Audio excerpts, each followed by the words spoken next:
आपके पास 75 जिले हैं, आप चुनाव कराते ही हैं ना। 75 जिले में आप चुनाव कराइए, हमारी बात सुनिए, हमारे घर वालों के लिए आप आशा बनिए। हम समाज से, परिवार से सबसे अलग हो चुके हैं, तो प्लीज़ हमारी बातें सुनिए।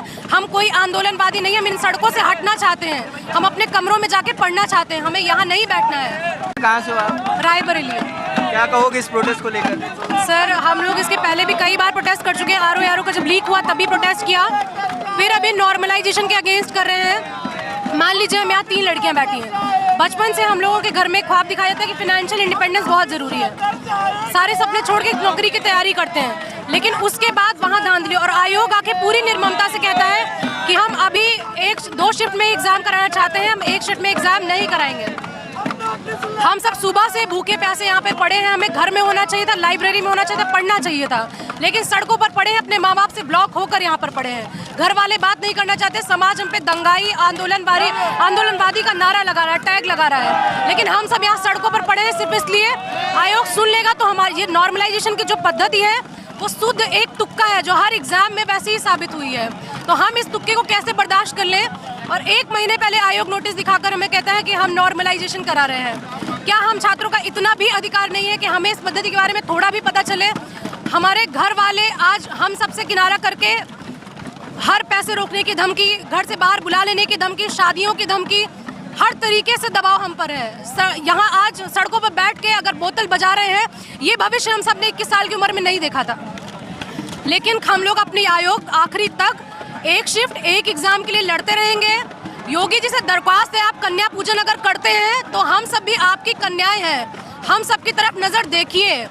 अगर आप इतना एक देश एक चुनाव करा सकते हैं, यूपी में सारे आप इतनी अच्छी चीज़ें करवा सकते हैं, तो हम सब भी के लिए आप 1 शिफ्ट में एक एग्जाम करा सकते हैं। क्या नाम है आपका? शिवानी गुप्ता। जैसे इन्होंने जिक्र किया कि घर से दबाव है, शादी का दबाव है और तमाम दबाव होते हैं, आपके साथ भी ऐसा कुछ हो रहा है? घर से फ़ोन आ रहा है? जी बिल्कुल, हम सब लड़कियों के साथ ये प्रॉब्लम है और हम बस इतना चाहते हैं कि जैसे ये पहले एग्जाम होता था वैसे हो जाए, और कोई डिमांड नहीं है। बस इतना चाहते हैं कि नॉमिनेशन हट जाए और पेपर 1 शिफ्ट में, और इन्होंने जो बातें की वो सब पे अप्लाई होती हैं। घर को जानकारी है कि आप प्रदर्शन पे बैठे हो? यदि हम उनको बताएंगे तो वो हमें अलाउ ही नहीं करेंगे। मेरे यहाँ अभी मेरी बहन मुझे चेक करने आ रही कि कहीं मैं किसी लड़के के साथ तो नहीं हूँ प्रयागराज में।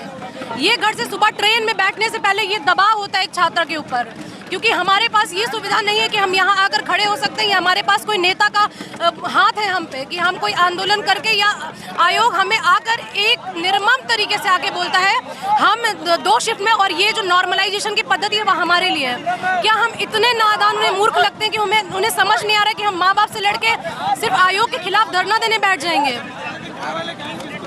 सभी लड़कियां जो घर में देख भी रही हैं, ये आखिरी लड़ाई है। आज अब अगर आप अपने लिए नहीं उठेंगी, या यूपीपीसीएस का एग्जाम हो, आरओ का एग्जाम हो, जीआईसी का एग्जाम हो, एलटी ग्रेड का एग्जाम हो, सब में नॉर्मलाइजेशन का लगा है। आज सुप्रीम कोर्ट का जजमेंट हमारे साथ है कि किसी भी विज्ञापन में अगर आप मेंशन नहीं कर सकते हैं तो आप भर्ती का तरीका बदल नहीं सकते। नोटिफिकेशन के बाद कोई चेंज नहीं आया। हाँ, लेकिन अब जब भी आयोग को ये निर्णय आने के बाद आयोग अब कोई भी नई भर्ती आएगा तो मैं नॉर्मलाइजेशन मेंशन करेगा, और ये दांव भी कमजोर होगा। हम जो हमारी ताकत है भर्ती, जब हम लोग आयोग में धरना दे रहे थे आरओ का, तब सचिव ने मैं खुद डेलीगेशन में थी, उन्होंने कहा, मैंने उनसे एक ही बात रखी थी, मेरे घर वाले मेरी शादी कराना चाहते हैं, आप 1 साल में एग्जाम कराइए।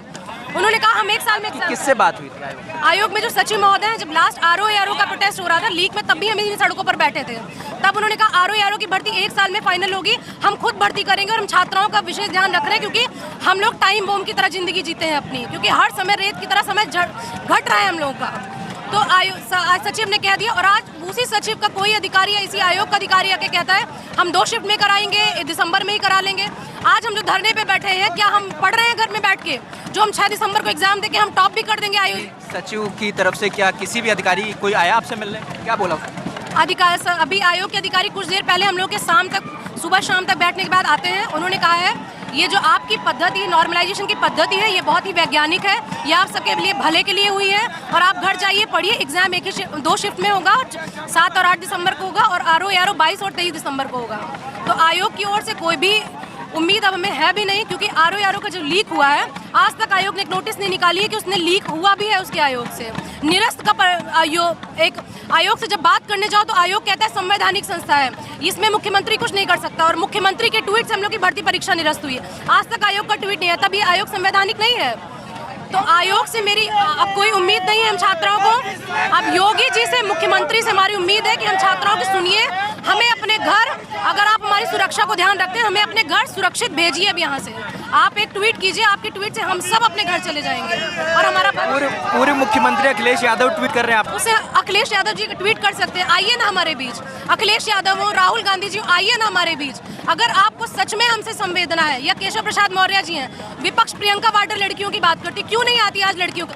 कोई भी विपक्ष हो, कोई भी पक्ष हो, सिर्फ अपने मुद्दे देखते हैं, कोई भी आने को तैयार नहीं है। जब हम रोने, ये हमारी कोई, हम पे कोई, आप वो टीआरपी के जैसे स्टूडेंट का यूज करते हैं कि हम स्टूडेंट टीआरपी हैं उनकी, बड़ी मीडिया टीआरपी जैसा हम लोग का यूज करती है। तो प्रियंका वाड्रा हो, राहुल गांधी हो, या कोई भी विपक्ष का नेता हो, उससे मेरी यही दरख्वास्त है, आना है तो साथ बैठिए और देखिए कि बच्चों के साथ क्या गलत होता है, तब जाके एक ट्वीट करके कहिए कि हमारे आयोग में साथ क्या होता है। 2017 में अखिलेश यादव के टाइम भी यही हुआ है। इसीलिए किसी की भी संवेदनाओं से हमें उम्मीद नहीं है, बस एक प्रशासन का ट्वीट आए, हम घर पढ़ने जाएं। हमें राजनीति में फंसना ही नहीं है, हमें घर पढ़ना है, हमें अपनी पढ़ाई से मतलब है। और जो भी विपक्ष देख रहा है या हम लोग के लिए संवेदना रख रहा है, उसके लिए धन्यवाद है, आपका ललन टॉप का धन्यवाद है। लेकिन हमारे बीच आइए, हमारी आवाज़ पहुंचाइए, हमारी आवाज़ बनिए। आज हमारी आवाज़ बैठ रही है, सुबह से शाम तक बैठे भूखे पेट, आज हमारी आवाज़ बैठ रही है। तो मीडिया हमारी आवाज़ बने, विपक्ष हमारी आवाज़ बने। अब ट्वीट से खेल नहीं चलेगा।